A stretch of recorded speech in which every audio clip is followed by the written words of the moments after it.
1967, the year of Sergeant Pepper, and are you experienced? Usually I write a set of songs, or the band comes up with a set of songs, and then we figure out the best way to put them, to sequence them, to make that kind of sense of musical continuum. Mm-hmm. This was why this was so different, because I decided from the beginning that I wanted to write a 50-minute piece of music, and I began writing at the beginning, and I kept writing in sequence. So the sequence you hear the music is the sequence it was written in.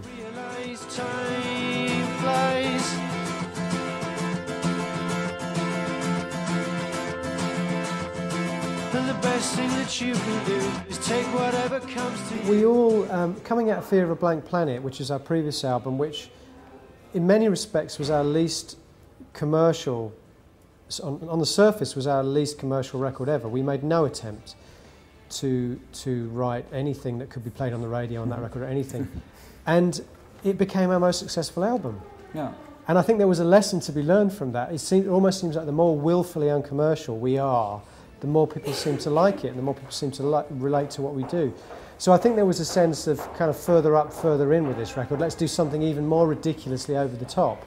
So when I said to the guys, hey, you know, I've been working on this long album-length piece of music, rather than them being perhaps paranoid that we might be, you know, doing something very uncommercial, they were all like, yeah, great, let's do it.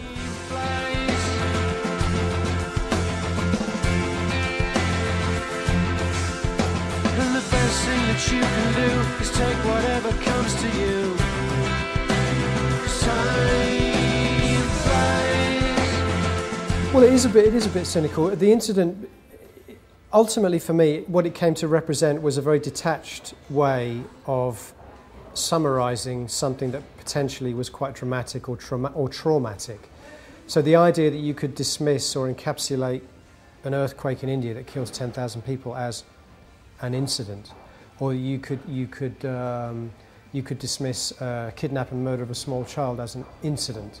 But this is what the media do all the time. We're constantly being presented these horrific things as incidents, and yet the Michael Jackson story comes along, death of a pop star, one guy, and suddenly it's all very personal and very emotive, and we're all supposed to feel this incredible wave of, you know, sadness at the death of a pop star.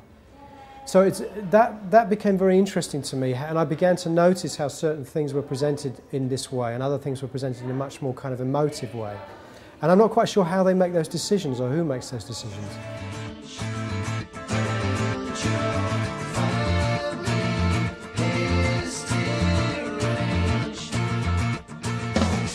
I could tell you what I'm thinking. There's still certain kinds of music I would like to explore. Yeah, you're going to ask me what, aren't you? Oh, I'm not going to tell you anyway. So, no, there's a couple of projects, ideas I've still got in mind. Yeah. Can you maybe name them where you picked them up, the ideas for this? Well, let's just say that when I was a kid, I was a huge fan of a band called Can, a German band called Can, and it's a krautrock band. Huh? It's a krautrock band. Yeah, and they have an amazing drummer who plays the most amazing rhythms that just go on and on, round and round and round, without getting boring for any minute, for a single moment. And I've always wanted to do something a little bit more minimalistic in that style.